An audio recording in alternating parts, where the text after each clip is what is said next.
That was a good win. It was a good win for this team, a good win for the university, a good win for the city. I think it's an incredible game for us to be playing. We should be playing it every single year as we have done the last couple of years, but it's good for women's basketball. But it was really good for us tonight. We build upon what we did the last game. The last game we won all but one media, and we did exactly the same thing again tonight. I thought we came out with a lot of aggressiveness and intensity and really set the tone for what the game was going to look like. And everything wasn't perfect, but we had energy, we had toughness, and we had togetherness, and I'm really proud of our team. Questions? For anyone who wants to answer, after they did make that little run to start the third quarter, what did you guys say in that timeout to kind of get back into it? I think the biggest thing was just keeping our composure and knowing that their basketball team are going to go on runs, and we have to be able to weather those runs and then just play our brand of basketball, take the shots that in the flow of the game for us, take the shots that we take like in the flow of our offense, not rushing anything, and then just focusing on getting one stop, one rebound, and then good shots. Dominique, what about you? Your thoughts on answering their run that came back in? Like Sue said, they're a good team, so we knew they were going to go on their runs. We knew we were going to go on ours both, but I think it was just weathering those runs, not letting it get too out of control, and I think just staying as a team, whether that be our body language or how we respond to those runs, and I think we stayed together. It's a long basketball game. Not everything will go our way, the refs, whether it's us. So I think just staying together, and it ended up working out in our favor. But at the end of the day, they're a good team, and we are too. But it's always been a back and forth battle. But I think just weathering the storm throughout the whole game. When you think about our last three games, right, double overtime win here, an overtime win there, we knew the game was not going to be easy. We knew it was not going to be comfortable for 40 minutes. So I'm just really proud of us for overcoming that one run that they made. We made way more runs than that, so I was really proud of them. Lindsay, what numbers do you tend to look at on the stat sheet first?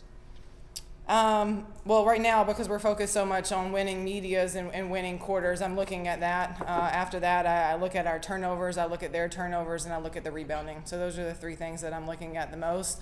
And again, just because there's an emphasis right now on wanting to win every media that we're playing, so that's the first thing I'm checking at. So that as soon as I go into the huddle, I can say we're winning it or we're losing it, and we can figure out a way to adjust if we need to.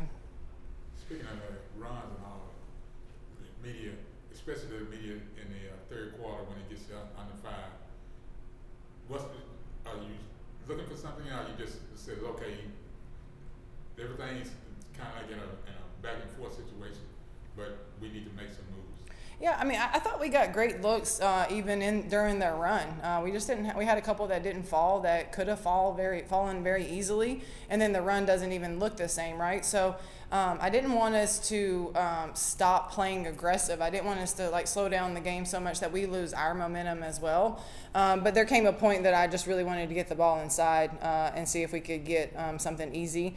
Going to the rim, we were able to score 32 points in the paint. So that was a point of emphasis once we saw, okay, maybe our shots aren't falling as much. Let's try to get some stuff inside. And they were worried about our shooters, so their zone was spread out pretty wide, which was able to free up Haley for some easy dump off and some easy layups. So again, I didn't want to deter them from taking the open shots that they were getting. They were getting open shots against the zone.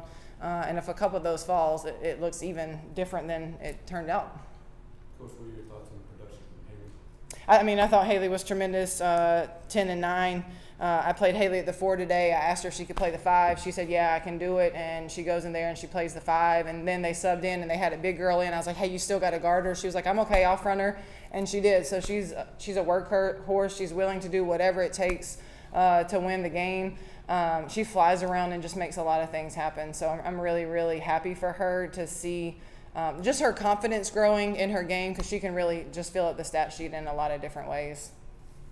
From the players, what have you seen from Anaya coming into this program and just kind of absorbing everything that you guys try to do? I think the biggest thing we've described her as like a sponge.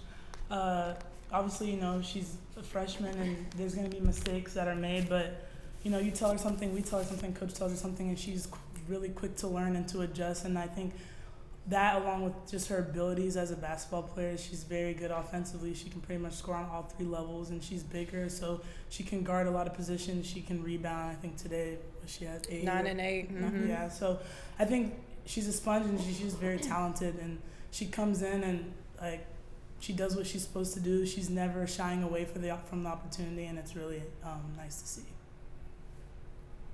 Any more questions? I want to get your thoughts on Naya. She said all that needed to be said. That's, I mean, just her as a person on and off the court, hilarious. And I think just how she is off the court, she's like very quiet, but her presence kind of gives you a calming feeling, even though she is a freshman and freshmen are known to make those mistakes. She just kind of has that calming presence. She doesn't get sped up. She doesn't get flustered, and you can tell just how she plays. And we put her in a lot of plays in a lot of different positions, and she doesn't shy away from any of it, and she embraces all of it. So it's just very exciting seeing.